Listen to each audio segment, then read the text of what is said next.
Life is a journey made up of experiences, some good, some bad, some happy, some sad. We may all be different, but we are connected through the fact that no matter who we are, our stories all have hills and valleys. So tonight, we dedicate this episode to those who didn't even know that they didn't know. And yes, we will expound. Welcome everybody to Sim Soul Sessions.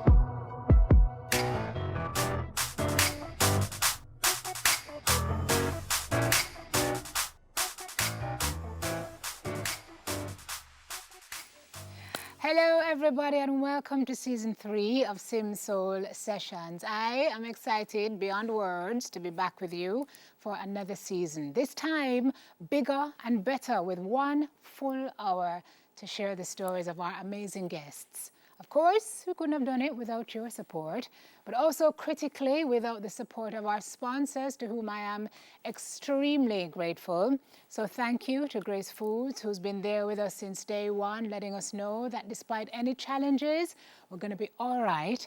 And I also want to welcome on board Victoria Mutual Building Society, VMBS, who's letting us know they'll be here for us.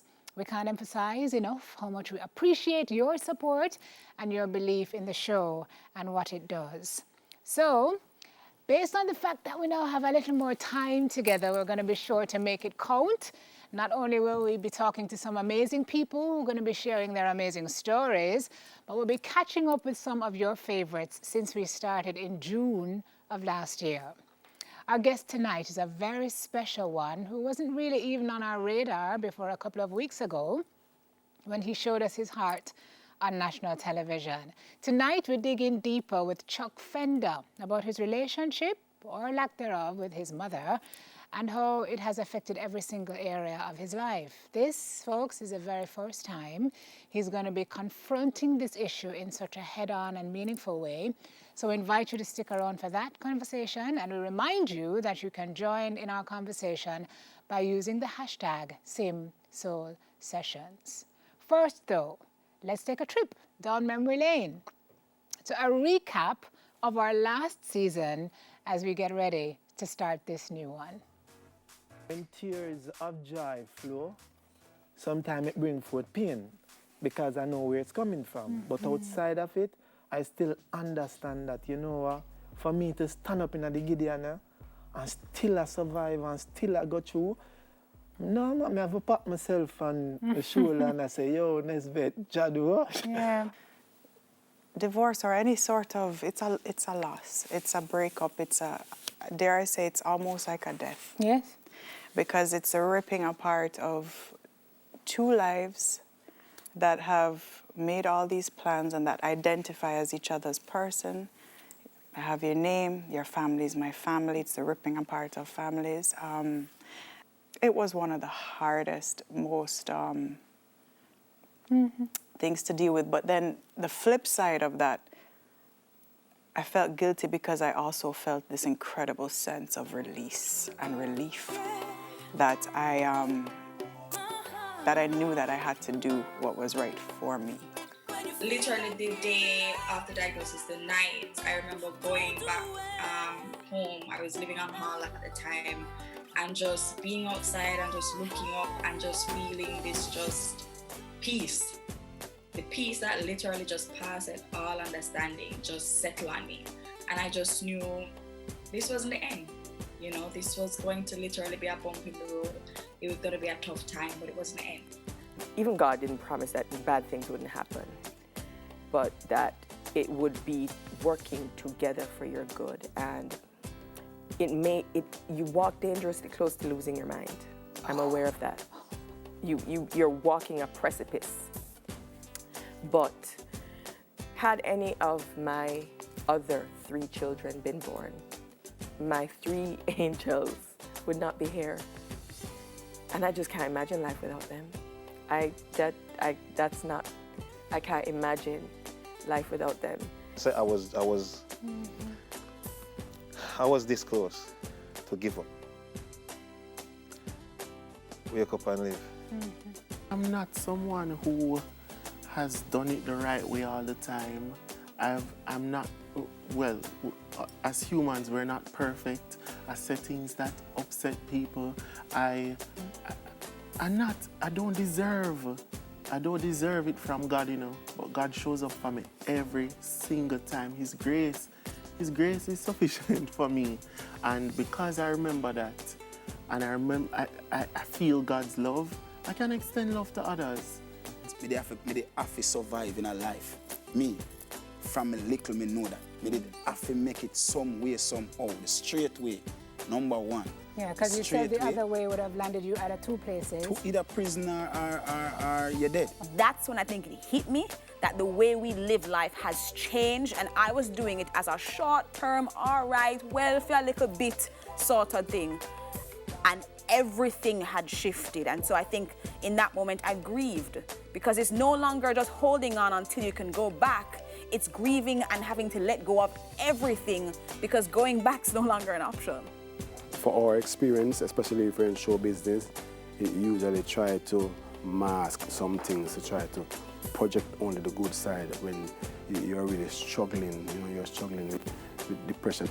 What I'm learning more now is more patience than I've ever experienced, more faith, because I now have to be believing on a God that I didn't even believe in. I have to be, you know, I told my mom, I said, Mom, can you believe this? I am coming from not believing in God to calling on God. Jeremiah 29, verse 11. For I know the plans I have for you, declares the Lord. Plans to prosper you and not harm you. Plans to give you a future. Those words kept me. Through everything, they kept me. They did. Life is a series of steps. It's a ladder of learning. Each rung is another level from which we can extract meaning and purpose. And that's really what we all want: meaning, purpose, happiness. All so easy to say, but for many of us, so hard to achieve. Sometimes we think we know who or what makes us happy, until we learn that, nope, that ain't it. We can't find our happiness in someone or something else, and we will never find our happiness until we are happy with ourselves. Happiness doesn't happen to you, you create it. And it is a conscious decision. It takes breaking up with the things, the thoughts, the actions, and the people that cause perpetual pain, to accept the things that have happened and make peace with the fact that each of those things are part of a bigger plan. The happiest people, they don't have everything. They just choose to make the best of what they have and the most of what they've been through. And we have to learn that, as selfish as it sounds, happiness means that we have to put ourselves above everything else, because it is in loving yourself first that everything else will fall into place.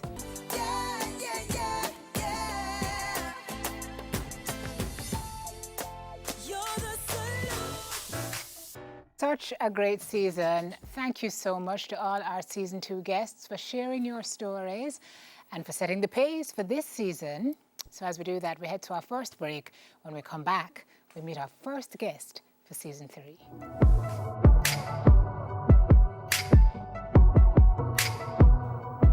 All right, so welcome back to the show, everybody. So about 2 weeks ago, I had the pleasure of interviewing Chuck Fenda on Smile Jamaica about his new single, as well as his relationship with his mother. And I don't think either of us were really prepared for what was going to happen. You're trying to build a relationship with her now? You still want to build that relationship? And how is that going? Yeah. Well, I'm talking to her. You know, I mean, she called me the other day, said she wanted us to meet up. The pandemic came along. I didn't get to fly to California to see her, but she, you know, I really love to see her. You know what I mean, and hug her.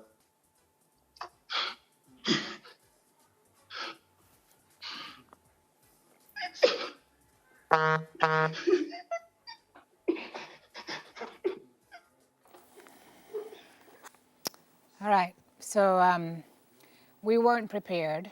I don't think even Chuck realized. As a matter of fact, he said he didn't even realize that was going to happen. He didn't realize how much he was feeling in that moment and had been carrying all these years. And so immediately in that moment, I knew I had to ask him to come and sit with me on this show so we could see what we could work through towards some sort of healing. And Chuck has agreed. So thank you It's a pleasure being for here. being here with me It's a today pleasure. and for kicking off our first show. We're going to make it a special and a memorable one. So you saw the clip. Have you seen it since? At first, I see. This is the first time you've seen it? Yeah, because it just look weak on it. No. Why do you think you look weak? When people tell me about it, I don't even go outside. I just keep in for a little bit of message. You know, when as a fireman, you're tough. You know what I mean? You're born an artist fire in the business. You know, and you know, you stand up for equal rights and justice. You're there for the poor and the needy, you know, and all of that. But it's like, I don't even know something have a side like that, you know. You never know my mother would have cheered me like that. So, you know, myself, I said, John, I'm a look weak to Jamaica, you know. But then Virgin Black Pearl, I said, no, Chucky, man, your mother, that, man, them things that rip you up, man. So I go back and myself and I said, John, well. I'm going to ask you to sit up because I said it, Yeah. the mic is rubbing on the show. Yeah. I wonder if you know that kind of expression is an expression of strength. Yeah. I don't know why we have this notion that if you feel about something, it make you weak. If you talk about something like that hurts you, it means you're strong, Chuck, because you're still here. Yeah. And the truth is that you've been through that for so long and you're still here. Exactly. But even after the show. Yeah. Well, first of all, what happened right after that clip? Because then we lost you and I didn't know what was going on. Ended up on the floor. You ended up on the floor. Yeah. My child mother take me up off the floor. And I said, get up and come up on the interview, man. You have to come up on the interview, them ask you. Because I just blank out, I didn't know she me there.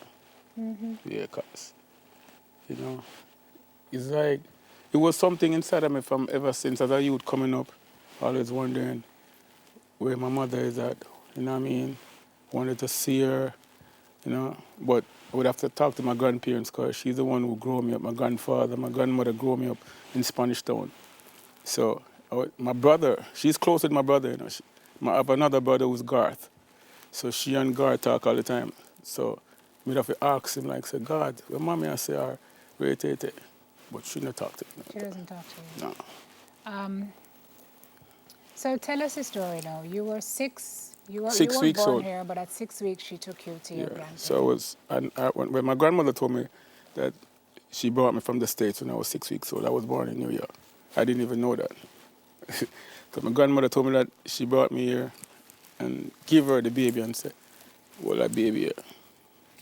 And that's history. She never come. No, I didn't see about it. Well, I only saw her once. I saw her once. I thought around 3 years old, I never forget that though.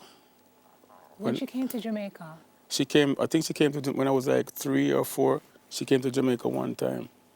And then everybody went to Dunn's River. But I didn't go. So she took everybody and she left you? With the You told me babysitter. that story. You were 3 years old and you remember that? I remember that. Clear. Clear. Do you have an image in your mind of what she looks like? Well, I see pictures of her, you know. Like I said, last year, my cousin in New York, Irvin, wife, made a connection with her, tell her that I was here, and then gave her my number, and I get her number, and then she texts me. And then I start talking to her little by little. And then she said she soon send me a picture. She don't want to send me a picture yet.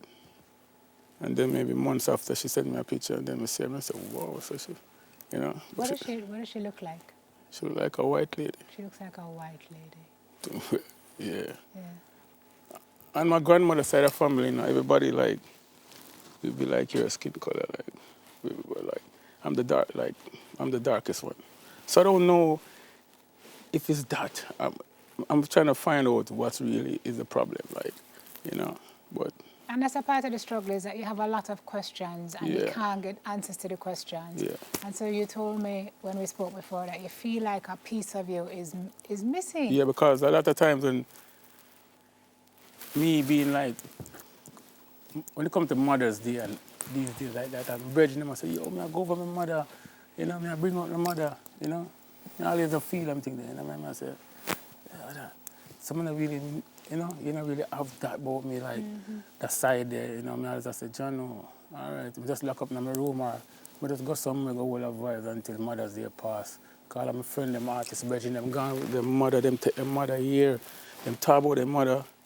I always love how Bounty Killer talk about his mother and Shabba and them. And I said, Chano, I wish I could have a mother like that for bring her out with me, spend time with her and them things there. So. Well, when you were growing up, you used to see your friends with their mothers too, on it. Yeah, and you know, but then I start then as a little youth growing up in Spanish Town, back then, you know, you used to have like you go down to the hospital gate where you make phone calls and you say, there's a collect call from Lana Whitehead to you know, from Miss Martha Jones to Lana Whitehead. So she would talk to my grandmother, and then my grandmother would give my brother the phone, and she talked to my brother, then she talked to my grandfather, and then we just did this there, so and then everybody just done and said, all right, let's go, we all go home. And we all go home. So everybody talked to her, but I never get to talk to her. And you've asked a lot of questions. So I asked my granny, and she said, why? You know when I said this one thing. So, yes, all right. It's like them know. There's something they know. My grandmother know, my auntie know, my brother know. You know what I mean? All of them know, but they just don't want to tell me. And I said, then what is it? You know, like my brother. She sent for my brother, and he lived with her years. He lived with her, and she take care of good care. Go all over the place with her, private school, this, that. You know what I mean? But I was back in Jamaica with my grandparents. You know, I was there through the struggle with them, you know, because we're from 24 Railway Lane, you know what I mean? We come from the gutter, the slum, you know, we're there in the streets same way, you know. But my brother get a different care than me, you know. Which doesn't make the situation any better. Enough time, even though me and him become close, you know, me and him talk to him. So before me even talk to my mother, I say, what go on, and mommy I deal with. I say, she dead man, she dead and rated. So I say, give me a number. I say, boy, I don't want to give you a number, and I don't want a problem. I say, God, it's going to be a problem. I just want to talk to her. I say, boy, if me give it, you better tell her I say me give it. So, but we can't really have no bad vibe for her. We still love her same way. We still care about her. We wish her the best. We love her. We would love to see her, you know, spend time with her same way and find out what's really happening. Why? Hold that thought, Chuck. We're going to take a break.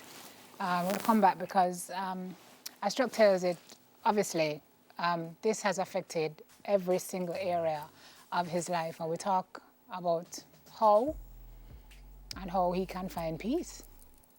When we come back, we'll be right back with more.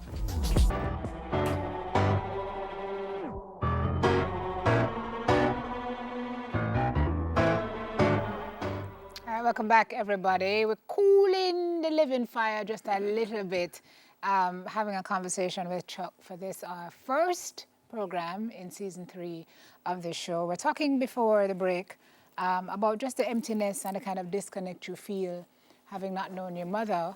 The truth is that you were raised by your grandmother, your grandfather. Yeah, you have an aunt who was also very key in raising you. Yeah.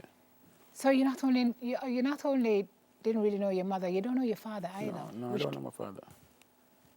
See, I don't know my father. That's the next thing I wanted to know who he is. So that's something that I was when I tried to reach out to her, because for a youth coming up, you want to know who your father is, you know? You ask her, who's my father? Every time I ask a family member, them say, them don't know, nobody don't know. I don't know, you'd have to go ask them mother. Have you asked her? When I spoke to her the other day, when I first get in contact with her, and the link make with my cousin in New York and all of that, and you know, I asked her, so who my father is. And she said, boy, she don't know. She don't remember nothing about him or something like that. She don't know. She said, she know him name Nelson or something like that. So me being Whitehead, I wonder when I end up with that name Whitehead or something. So I have the wrong name or something. So I don't know. She said she don't know who him is. She don't remember him. or something like that. And then she just kind of done it. That's so I never really prolong it, you know. But So you can't get information out of your mother about herself. But I think and you don't know who your father is. No, I don't know my father is. No, I don't know. But she must know him.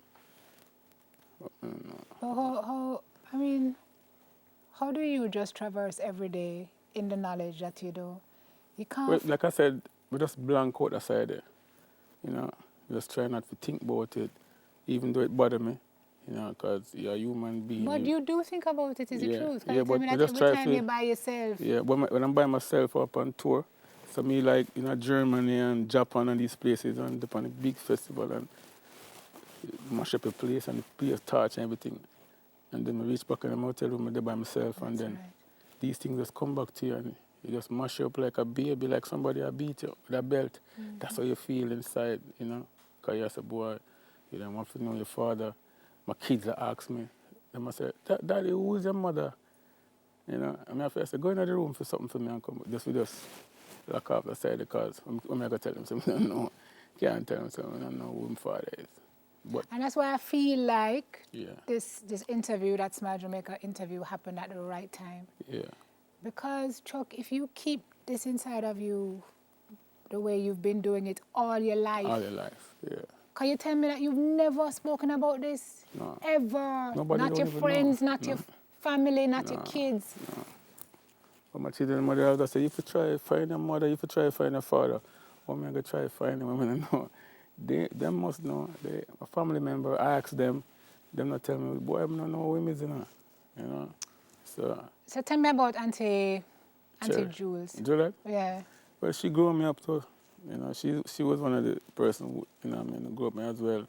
You know, she used to be in Jamaica and she helped grow me as well. Me and her close.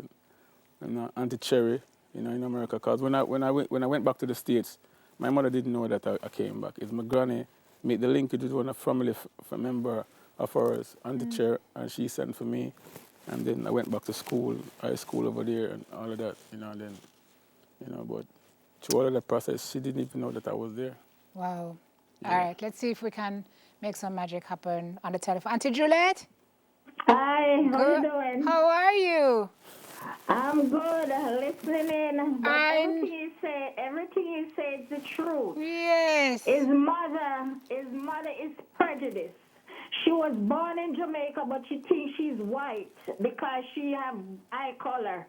Because of that, I don't talk to her for over 30 years. She bring Lishan to Jamaica when Lishan was 6 months old. I used to have to stop from school to take him to clinic. I used to have to do everything for him. You understand? That little boy is so good. He's a good kid. He take care of family if I need anything. His niece in Jamaica wanted a house.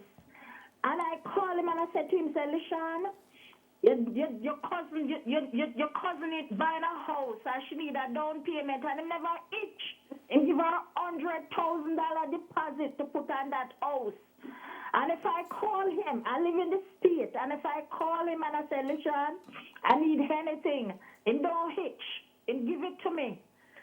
You hear me? So His mother bring him to Jamaica when he was 6 months old.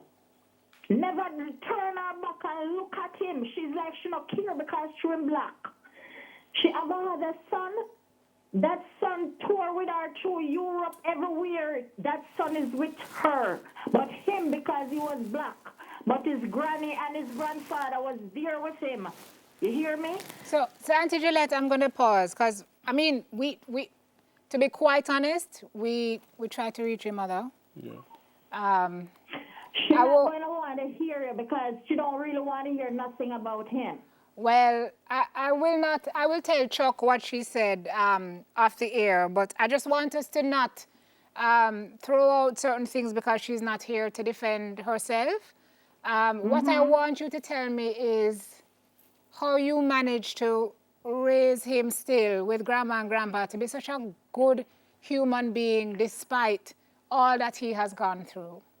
Let I tell you something. When his mom bring him to Jamaica, he was about 6 months old. At that time, I used to go to Crescent School.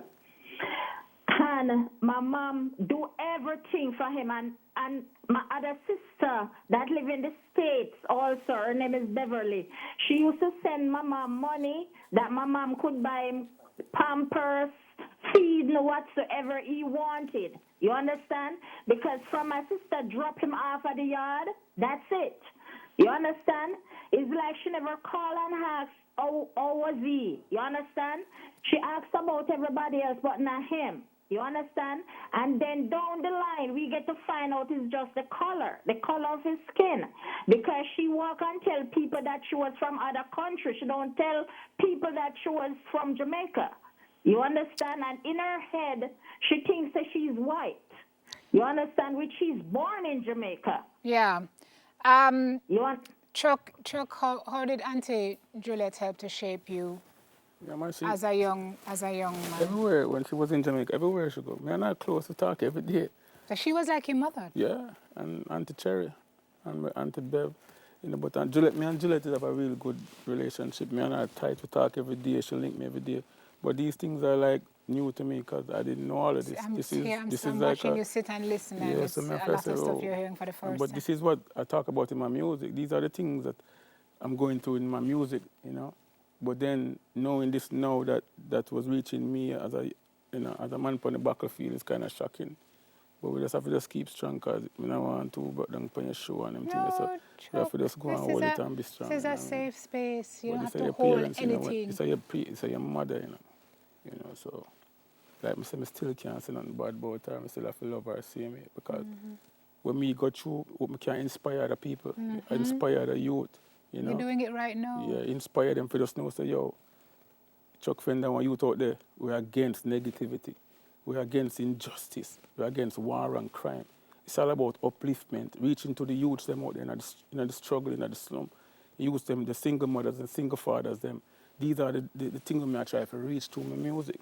But sister, coming from your own, your face that your mother ate it because you're black. Come on. You know what I mean? That kind of deep, that kind of mash you up mentally. You know what I mean? It's hard. It's really hard to understand. But my family, some light-skinned people, them and all of them, really brown. But I love them. I love my brother. You know, I talk every day. I love him. You know, I try to reach out to him, see him where, you know. But he knows a lot, but he not tell me. You know what I mean? I'm kind of wondering if it's better for you not to know some of these things. Because even when you say it on the show, I couldn't even control myself. So I just go and hold it and eat. And just say, yo, the struggle continues. For me, it's a journey for me. Jah want me go through them things. Because Jah save me. Jah save me through a whole heap of things. You know what I mean? I'm there in the streets. You know what I mean? I'm there in the struggle same way. You know, a lot of people think that we give up with music and we still push out same way. You know what I mean? We still have to reach to the youths them out there, because my job is to reach to the youths, to the younger youths them. You know what I mean? Take the gun out of them hand. You know, that's why even when they come with a song like Eternal Fire, you know, a lot of people say, boy, Fender, you're not about the fire, not the business, the man, I'm not the business, not about the fire, da-da-da-da-da-da-da-da, but them not understand. You know what I mean? Say, yo, the fire never stop burn. It's just that people them who there for help you send the message to no want no fire for burn. You understand? Because the people who can reach to the people them out there, like the airway, them no want them music there out there. But we have fire wing from Sun City, have to take it on a different route.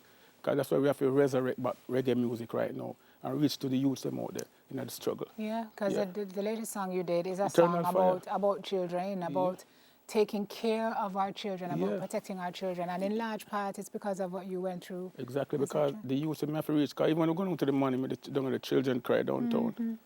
And the tear kicker down there tell me say 700 names on it. And him can't tell you the hard deal these children got through. It's heartbreaking and terrible. So, all right. You know what I mean?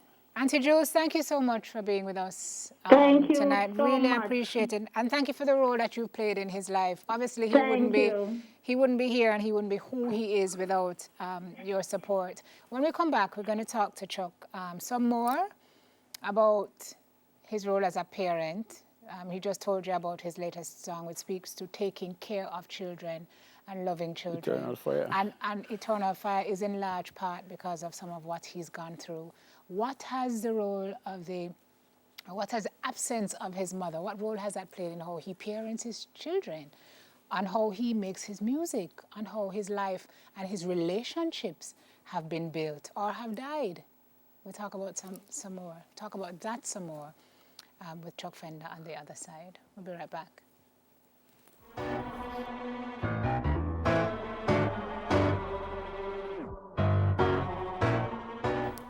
All right, guys, welcome back to the show. Just talking to Chuck during the break, and he's kind of like soaking in what he's hearing, even as we soak it in. It's got to be Yeah. surreal. Yeah. Kind of deep. Surreal. Deep. Depths. Yeah, man, Depths. really deep. And you tell me that your life could easily have gone several different ways. Yeah. Could I end up in badness? Mm. You could have ended up in a business with your picnic them. Yeah. But you say the situation with your mother has made you a better person in that regard. So all the talk we're talking and you're saying, boy, it's really had a bad effect on you. Yeah. It's actually, in a lot of ways, made you a better person. Yeah. Yeah. Talk to me a little bit about how you chose not to make some of the decisions that you easily could have made. Yeah. But you don't know, like most, you don't know, as a youth growing up, you have friends who take a different route, you know. Me take the positive route. Because when I time me just as a youth coming up, I want to be tough and I want to be bad boy and everything then. But I know so God did have a special place for me on earth. Because I was in New York one time driving on the I-95. A popular big artist, big reggae artist come and pick me up back in the days as a little youth and say, come we go, I can't go to New York, go bust up on a stage show. And then we there driving on the car and I drive fast. And then 2 state troopers just pull over the car. And me then at the back seat and them 2 them at the front. And just pop out him going on the floor and say, hey boy, hold that. And throw it on my laps. And the police pull over the vehicle. So I start a message. I got jail now as a little youth. I got jail. Police take them out of the front. Him said, driver, come out. Hands up. Passenger, come out. Hands up. And then me in the back sit down same way. I start praying in my mind and I said, Jah, if you get me through this, I not go do no bag, I not go to route again because to show me see a real Jah. And then the police come and shine the light in the car. And you know, see me all alone. No. I'm then at the back seat with the gun in my lap like this. And him reach over to the next state trooper and say, all clear. Wow. And give them a warning ticket. And from there, I just say, yo, I can't walk the road there. My route have to be for just serve Jah and just uplift people and bring out them cry, you know. Mm-hmm. So and then I'm just saying, I don't want to go the road there again, you know, because one of my friends them go to the route there, made up on a positive tip, you know. Chuck Friend is about upliftment, it's about righteousness, reach to the youth them, you know what I mean. You know, so Rastafari save me and go through the movement and all of that. I don't want to depend on the negative energy. So you tell me that you spent a lot of your life being tough because you never whined at the emotion thing, and even with your children for a long time. Yeah, because I know you, because remember, you know, as a child coming up, you know, as a baby get breastfeeding, your mother give breastfeeding and all of that. Your love will come from this, you know, from that channel there, and nurturing there, you know. Your mother hug you up, your mother changing up, your mother bring you to school, your mother feed you, you know what I mean? I didn't get that, but my grandparents was good. Them take care of me, them teach me a lot. My auntie Juliet, auntie Cherry, auntie Bev, you know, them show me love. But you still need a motherly love, that love there for your mother. Mm-hmm. When that is missing, plus your father. It's like he's an orphan. The man said, where your father? All right, your children ask, where your father? I don't know my mother. Where your father? I don't know my father. I said, brother, where you? You understand? So it's one of the levels there again, but when you had your own children? All right. When I was growing up, we just used to just, at first, when I started with my children, and I did it, but we used to just give them money and then we just gone. You were just that daddy who... Yeah. Just, hey, what going on? You all right? Drop up a thing, I'm gone. You know, it's after a while now, I start learn. So I have to teach myself now, you know, myself now, how to love, you know, and how to do it for them, you know, and not having your mother in your life and your father to guide you and teach you. So me now have to just reprogram my mind and watch other people, other families, all my brethren, them how their mother treat them and how them treat their mother. So I start learning just by learning from that, not getting it naturally. I'm just learning that. So I just say, all right, You cool. have to teach yourself how to parent. Exactly. So I start dead for them. You know, my kids are my best friend. You know, they're my DJ like me. Them and them par every day. I left them and me and them par every day. You know. I have another son in Connecticut with Dashan. Me never get to watch him grow because his mother they just take him from me and not seeing him. So I have to explain to him now and tell him, say, yo, me have to take music for it because we don't want to be an artist, but we still try to reach out and try to call him and she never wanted me to talk to him and all of that. So that kind of even tear me up as well. That's not the only incident right now, but my other children, me and them good. You know, me talk to them, I did it for them, me and them par every day, me and them drive, me and them up on the road every single day, every morning. We drop them at school, me and them par, me and them DJ. And them tell me even the song, even when Eternal Fire. Them DJ it and I say, Daddy, this is the song, we love that song. And I feel like I call Fire Wind and I say, Fire Wind. Baby, them, this them I say, so me and them is close, you know. So I just try to be a good father to them, you know. Because you know what it's like not to have. Yeah, but again, in a relationship-wise, I've been into bad relationship as well with females too as well because it's like I usually look upon the person that I'm with, I look upon him like my mother sometimes. Because you don't have the mother there, so you're in a relationship with a female, but in your mind, I don't know if it's mother or something, or I think weird, if you tell me. No. So you have to tell me, because I remember saying, you know. So more time, I don't look upon him as my girlfriend or my fiancé or whoever. I look upon her as my mother, like, I say, yeah, man, me make them make decision, like, I say, you make a decision. You know, sometimes amongst them, it's like me real responding, and in my mind, I imagine like I'm a mother this. So, I don't know if it's weird, it might sound weird to the world, But it also has affected your relationships in that you don't stick them out sometimes. Yeah, You say you've lost a lot of relationships because you're just not willing to put in the work. It's like if them have an argument, we have an argument, and she might say, boy, you know, all right, yo, I left. So I say, all right, then fine, go on. Go on. It's like, I'm not showing no emotion, you know what I mean? And then, I have to learn again. I have to go back to myself and I say, not because he's a top artist, people have feelings, you know what I mean? You have to give and take, you have to understand each other, you have to listen, and you know, so sometimes you just not care. But then I have to just change and reprogram my mind. Yeah. Because even if I do this interview, I never want to tell the world this.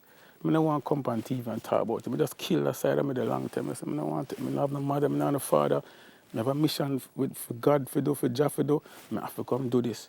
You understand? I have Jamaica to come reach back to because the music needed. The people are saying the fire now burn, and people are saying this, and the two who are going out there in terms of crime and violence and youth them gone astray. I have a bigger duty than that for do. But this, so this is a part. Yeah. This is a part of your mission. You just figure it out. Yeah. But this is a part of your mission. Lots of people in your family love you, support you. They wanted to share something with you tonight. Go ahead, Glory. I've known you for 20 years now. You've been my mentor for so long. I've learned so much. When I came around you, you have taught me a lot. I know the kind of person you are. You stand up for rights. You burn inequality. You burn injustice. You burn child molesters. You burn pedophiles. Continue to do what you are doing best. Fight the fight. Big up Chuck Fenda every time. The defender. I was a defender, me say nothing can pass. You understand? So big up yourself, Chuck Fenda. You defend the thing, you understand? Go and find an inspiration there. Sing some good songs same way. So big up yourself, Fenda. I would say, go and hold a pause, go and hold the energy there. Hailing up my good friend, Chuck Fenda, the eternal, the living fire. Yeah, man. We can't wait until the world is back open and you can come over and bless the stages over here of the festivals and the clubs. Yeah, man. With the energetic performance that you always deliver. So nothing but respect from the entire European squad. All I'm saying, my brother, keep your head up, keep strong, keep the faith, you don't know, and continue doing what you're doing because, you know, the best is yet to come. So, enough love, enough blessings. Brother, you don't know, I'm here for you anytime, so salute. LaShawn, I just want to say that I love you and I am really proud of you. Continue to be that super person, that 1 in a million that you are. you know, you are our backbone. Continue to be that role model that you are, not only for our kids, but also persons that are around you. And I am so proud of you, and I love you. You're sending love to our father, and we just want to let you know that you are strong, you've been strong, and we miss you and we love you. I love you, Daddy, so much. Hi, Daddy. I just want to say that you're the best daddy ever, and you're my daddy. No one can take your place. Daddy, we love you very much. I thank you for taking care of us. You're the best dad in the whole wide world. My brother, Chuck Fenda, blessings, enough love. Chuck Fenda, respect, fight the fight. Don't give up. Rastafari, every time. I love you so much. We love you, Daddy. Kisses from all of us. Mwah. Mwah. We love you.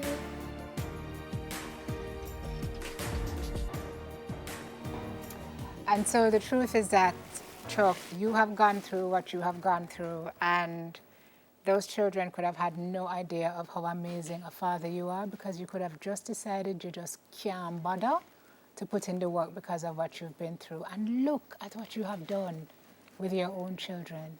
Yeah. Give yourself some credit. Give yourself some credit, and let's do some work to try and see if we can get some healing with this part of your life. All right? We're going to take a break. We're going to take a break, friends. So come back.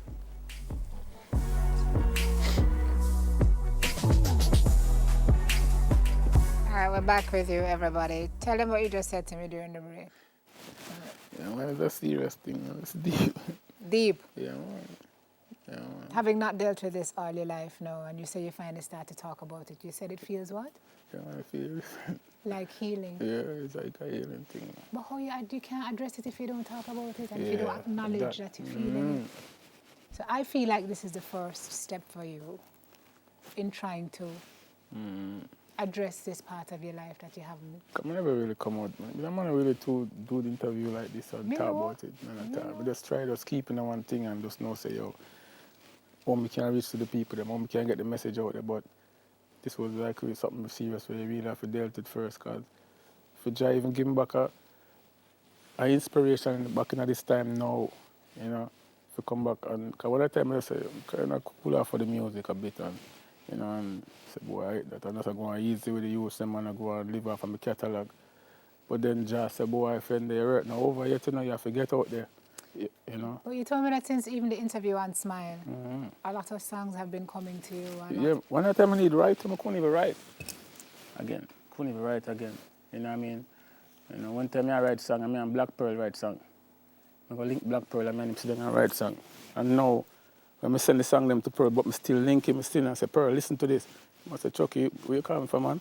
You don't need this. You know, when you hear Eternal Fire, you know, I say, but when you hear Walk by Day, Walk by Sight, when you hear Gun Drunk, when you hear them song, then we are coming now. Some serious song we ever come, we're out there now, right, you know, serious song. So tell me what phase or what stage of your life you're at now. Having spoken about it, I mean, after Smile Jamaica, you got so much love.